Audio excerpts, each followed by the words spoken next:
Póngase su máscara antes de ayudar a otras personas. Recuerde leer la tarjeta de seguridad que está en el bolsillo delante de su asiento. Si tiene alguna pregunta, la tripulación está para ayudarlos. Gracias por su atención. In this episode, we're going to La Paz in Bolivia. First, we're going around the city or over the city in what's called the most spectacular public transport system on the planet. Then we're going to what is called the most dangerous road on the planet. Yeah, we're going to Death Road. And then we finish the best way possible by flying on a 1.5 kilometer zipline, more than 400 meters above a valley. My name is Palle Bo. This is the Radio Vagabond, episode 224. Meet Palle Bo, a full-time traveler and digital nomad from Denmark on an epic journey around the world. This is the Radio Vagabond. Fui en Buenos Aires, es muy frío aquí. Ah, sí, mucho frío. Mucho frío aquí. En Buenos Aires, mucho calor. Caliente. This episode is brought to you in part by this website called hotels25.com. If you're a regular listener, you have heard me mention this before, and I can't say this enough. This is a cool website. It helps you find the cheapest hotel rooms around the world. Hotels25.com. You should try it out. It actually works. I've arrived to La Paz, the capital of Bolivia. It's 10 p.m. and even though I am totally downtown, more or less everything is closed. But I did manage to find a small street vendor. It was two old ladies sitting on some tiny chairs and a small pop-up shop on the sidewalk to buy some water and a cola. So that will get me through till the morning. I'm tired, so I'm probably gonna crash pretty soon. And the apartment itself is so tiny you would not believe it. It's probably one of the smallest apartments and crummiest apartments, frankly, I've been in on my trip. But that's okay. I'm gonna stay here 3 nights and then head on to see some more. But it'll work out. It'll work out. The thing people told me before coming here is that you will probably feel that the air is thin here. It is the highest, as far as I know, the highest capital in the world. It's the 8th highest city in the world. It's in 11,900 feet above sea level. So you can feel it's the air is thin here. If you walk a lot, you get quicker out of breath, and it's cold. It's much colder than Buenos Aires and any of the places I've been in since I landed in Brazil. So for the first time in a very, very long time, I've made use of my jacket, and I'm looking forward to exploring Bolivia. This is going to be amazing. If you're listening to this and are a bit of a geek, you might say, hang on, Mr. Bo, La Paz is not the capital of Bolivia. That's Sucre. Well, yes and no. Let's just get some facts straight. And now, facts about where we are. La Paz is the de facto capital of Bolivia. It's the seat of the government as well as the legislative and executive capital. The constitutional capital of Bolivia, yeah, that's Sucre, and they remain the judicial power. La Paz is in west-central Bolivia, 68 kilometers, 42 miles, southeast of Lake Titicaca.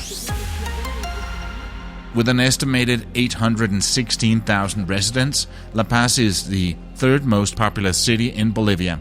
Its metropolitan area, with a population of 2.3 million, makes it the most populous urban area in Bolivia. Overlooking the city is towering triple-peaked Illimani Mountains. Its peaks are always snow-covered and can be seen from many parts of the city. In May 2015, it was officially recognized as one of the new 7 Wonder Cities. At an elevation of roughly 3,650 meters, 11,975 feet above sea level, La Paz is, as mentioned, the highest capital city in the world. And that was Facts About Where We Are. This is the Radio Vagabond podcast.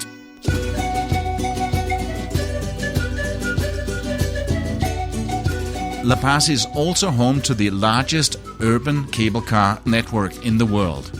And it's really something special. It's called Mi Teleférico in Spanish, which translates to My Cable Car. It's an aerial cable car urban transport system, and the first line was opened in 2014. Now the system consists of 26 stations along 10 lines. One more line and extensions are in construction. Based on its master plan, the completed system, which is built by the Austrian company Doppelmayr, is intended to reach a length of 33.8 kilometers, 21 miles, with 11 lines and 30 stations. While other urban transit cable cars, like the Metro cable system in Medellin, Colombia, is something that works as a little extra add-on to existing transit systems. Well, La Paz is the first to use cable cars as the backbone of its urban transit network. Before My Cable Car, it was both expensive and time-consuming to move around the city in the chaotic traffic with both environmental and noise pollution. Each line has a maximum capacity of 6,000 passengers per hour. Each car seats 10 passengers. Cars depart every 12 seconds. And the network is open 17 hours a day. It moves around 250,000 passengers a day. And then it's crazy cheap. A ticket is only 3 Boliviano, or less than 50 cents. The locals can get it even cheaper using smart tickets. The system connects La Paz to the neighboring city El Alto, where I'm heading right now with my good friend Alex. The two cities are separated by a steep slope about 400 meters tall, 1,300 feet, which were previously only connected by windy, congested roads. Now we're floating high above this and get to see La Paz from a different angle. My Cable Car has become a must for all visitors to the city, and not only is it good for the locals and the environment, it's also now a major tourist attraction. I think we're going to eat with our fingers, Alex. Yeah. Which is okay with me. La Paz is built in the mountains, so it's very much up and down, and they have a great system of small sky trams. And we ended up way up here in the mountains and found a market that we've been walking around in, and right now we're at a very local dining experience. We just ordered some chicken that they fried. Chicken chicharrón. What? Chicken chicharrones. Okay. And it's gracias. Gracias. We had the pork one before the sandwich, but the chicken looks good. That's Super very good. local. It's very good. 2 red plastic cups. It's tiny plastic cups. Yeah. We're going to have chicken with our fingers. It's going to be amazing. I made a little video of my trip from La Paz to El Alto, high above the city. Find it on the radiovagabond.com. Coming up later in this episode. When we come back, we're going to Death Road. You are listening to the Radio Vagabond. We'll continue in just a bit. One of my recent episodes has become the most downloaded episode ever. It was the first episode of this season and was from El Salvador. And after that, I got 3 emails from listeners in that small Central American country that you shouldn't skip. The first one is from Juan Cortez. Hi there, I'm a newcomer and certainly like your podcast. I envy your globetrotting and your stories. Thank you for putting in a good word for my country, El Salvador. Good and safe travels. I'll keep listening. Juan. Muchos gracias, Juan. Glad you liked the episode and to have you on board as a new Radio Vagabond listener. You have a lot of catching up to do, so start binging. Another short one is from Maria Rodriguez. I'm glad you visited El Salvador. My country is so beautiful. I hope you can go again and visit Surf City at the beach. Oh, I did. In fact, I was in El Tunco right at the time when the World Championship of Surfing took place. I have more to share on that in an upcoming episode. And the third one from a listener in El Salvador goes like this. Hola, my name is Tom Cornelius. My wife and I had lived in El Salvador since May 2017. We came here as missionaries and decided to stay.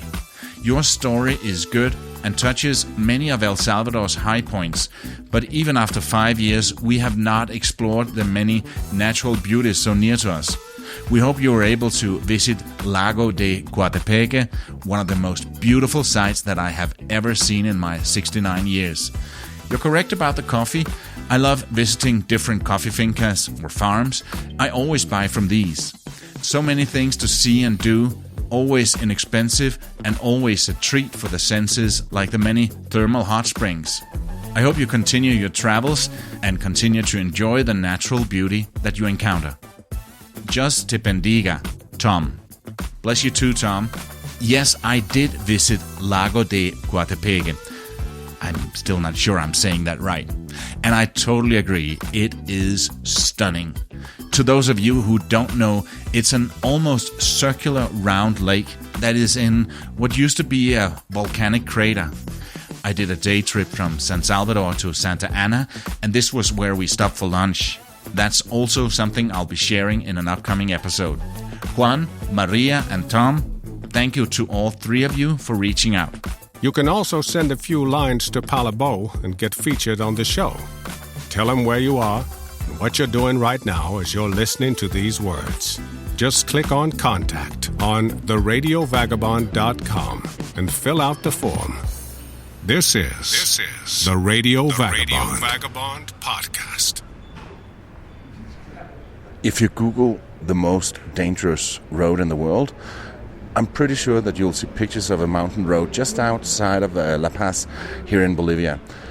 And that's where I'm going right now. It's 7:30 in the morning, and a lot of people are doing this on a mountain bike. The air is thin. I don't know if I'm fit enough to do it, and then it's pretty dangerous. So I'm doing it on a bus ride with my good friend Alex. And like I said, it's 7:30, and we're meeting the rest of the group here at a cafe called Higher Ground. Yungas Road, also known as Death Road, Ruta de la Muerte in Spanish. It was named in 1995 as it was the world's most dangerous road. There are reports that nearly 300 people were killed on this road every year until 1994. Okay guys, so that's today's group. Good morning everybody. So if you didn't catch my name, I'm Noel. It's easy to remember, right? It's Christmas.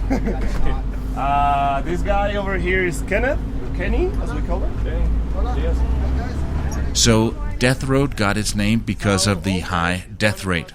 Well, some say that it's also from the many Paraguayan prisoners of war that died during the construction of the road back in the 1930s.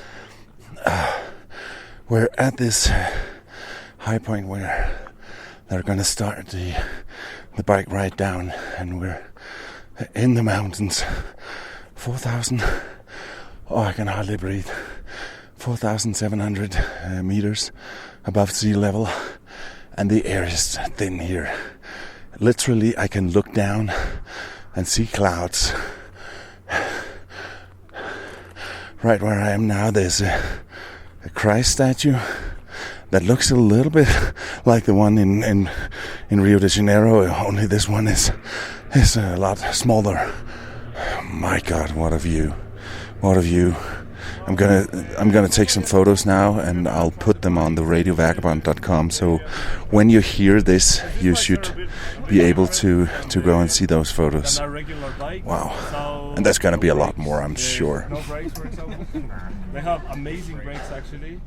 Now it draws around 25,000 tourists per year and is a major La Paz tourist attraction. So yeah, we have a safety briefing at the top. We're gonna spend up there like 15 minutes, 20 minutes max. And then we'll start cycling downhill until we get to 1,100 meters from 4.7. So imagine the difference is really big.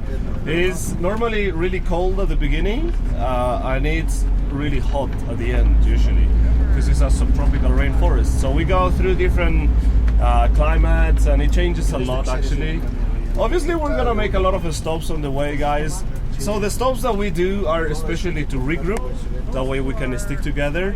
But we choose the best places to stop on the way, okay? We already know the spots for... Unlike the rest of the country, traffic here is on the left side of the road to allow the drivers to have a clear view of the distance of their outer wheel from the edge of the road. So, welcome to Death Road. As you know, this used to be the main connection between La Paz and all the north of Bolivia.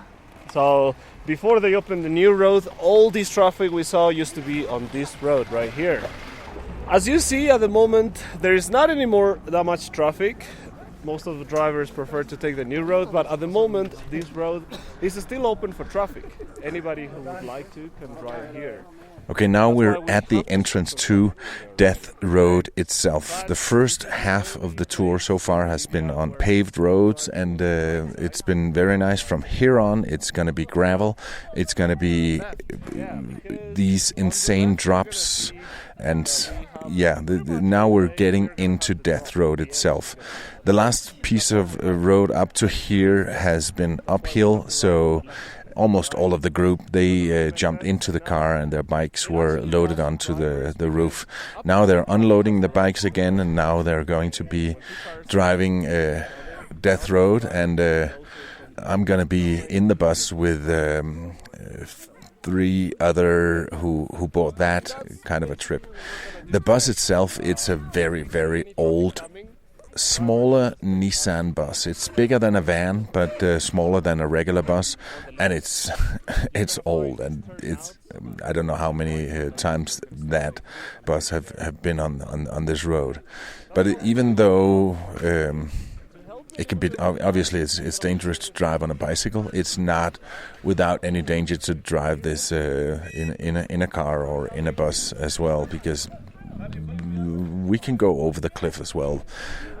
I feel quite safe, but it's really going to be interesting to see. And right now we can't see anything because it's so foggy.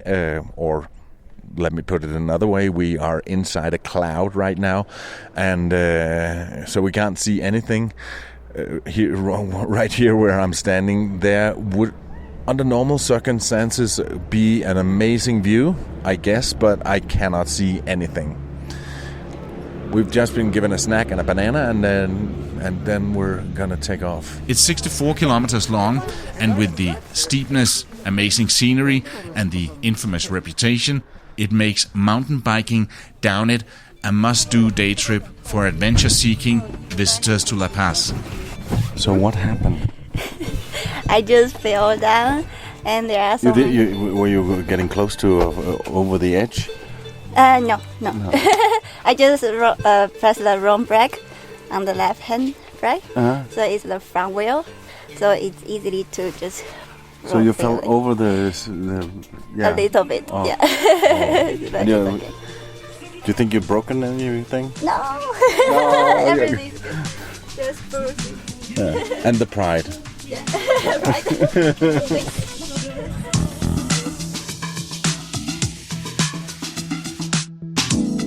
The Radio Vagabond. Gotta keep moving. I can feel the air, especially when I walk. I can feel. Will I feel a difference up there? Will the air be even lighter? Yeah.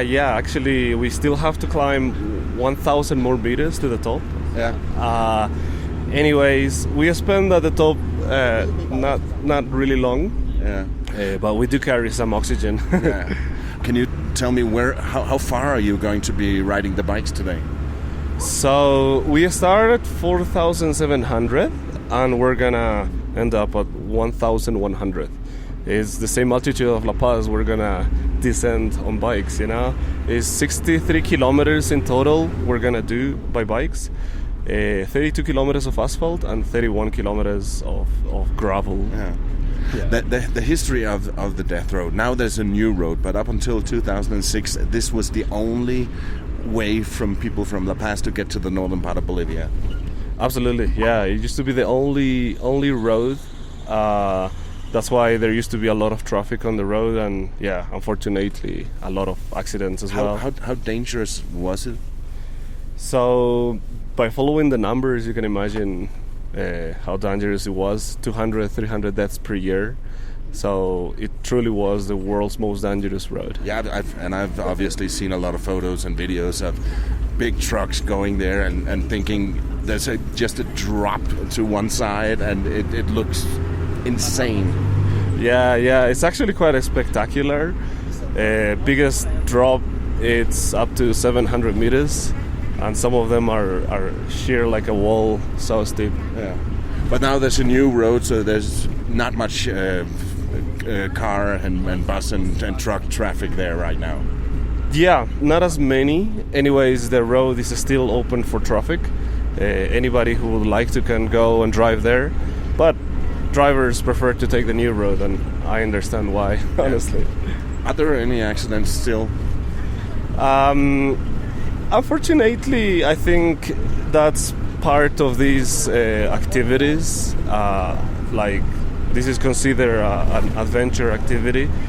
And yeah, if people is not really following the guide's instructions, or maybe riding not really carefully, it's possible. It can be a very safe ride, but it could be very dangerous as well. Yeah. I had a friend who did this not that long before my visit, and he had an accident here. He went over the edge, and if he hadn't grabbed onto a branch of a tree, it could have ended much worse. He was a bit of a daredevil that day and had driven ahead of the group, so he had to hold on to the branch for a few minutes until the rest of the group caught up and managed to get a ladder down to him. He broke his collarbone and was hospitalized, but he lived. With that in mind, I chickened out on the mountain bike and decided to do the trip on the bus. So, I need your full attention, okay? This is, as I said, probably the most important part of today. First of all, I need to talk about these brakes.